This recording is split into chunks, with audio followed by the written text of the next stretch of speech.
Il giardino è un'oasi per rilassarsi, farsi avvolgere dai profumi e rigenerarsi con l'energia che danno i fiori.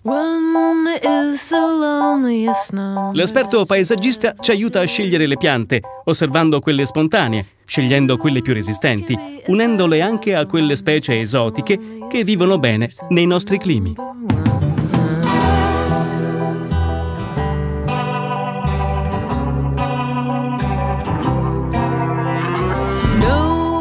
Il paesaggista nel giardino, quando costruisce un giardino, deve tenere presente non soltanto quello che lui vuole rappresentare, ma soprattutto quello che il cliente vuole fare, lo spazio dove la persona vuole vivere, perché per me il giardino è un'espressione del proprio modo di vivere e del proprio modo di essere.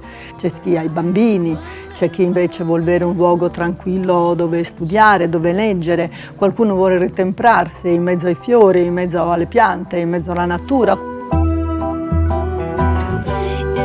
La conoscenza delle piante aiuta anche a capire quanto si svilupperanno nel futuro e di conseguenza il giardino è sempre in movimento. La pianta cresce, cambia il volume, cambia lo spazio, cambiano i vuoti, cambiano i pieni, cambiano le prospettive e cambiano con il vivere delle piante e con il passare delle stagioni.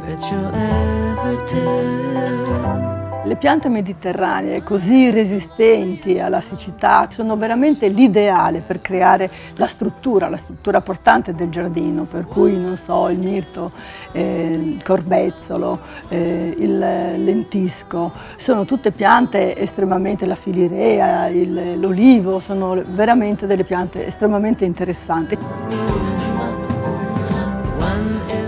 La scelta delle piante dipende sempre dal luogo dove uno sta, di conseguenza se avremo un terreno più acido e saremo in un posto al nord possono andare benissimo nelle fioriture, le azalee, i rododendri. Nel sud vanno bene tutte le piante che resistono molto bene al vento, alla salsedine, alla siccità e sceglieremo delle piante che sono fiorite durante il periodo estivo. Noi abbiamo diverse piante, dalle tulbaghe alle merocallis, agli ibiscus, alle bougainville, sono tutte piante che hanno una lunga fioritura che abbelliscono e danno energia al giardino. Io amo molto gli ibiscus, anche se gli ibiscus naturalmente non sono così resistenti al vento, per esempio, vanno un po' curati, messi in un luogo adatto. E gli ibiscus hanno dei colori diversissimi, possono avere tutti i colori, dal bianco alle sfumature di rosso, però hanno la capacità di fiorire da giugno, diciamo, fino a dicembre. Un'altra pianta estremamente interessante è la tulbaghia, che ha un po' un profumo di aglio, è un'agliacea, però i suoi fiori azzurri continuano a fiorire veramente per tutta l'estate.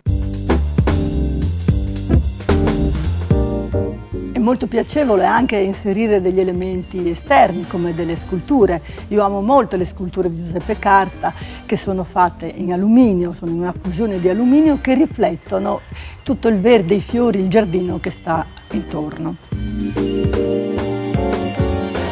In un mondo così un po' spersonalizzato, dove esistono soprattutto dei non luoghi, è molto bello ed è molto importante avere uno spazio nel quale riconoscersi e nel quale entrare in armonia con la natura.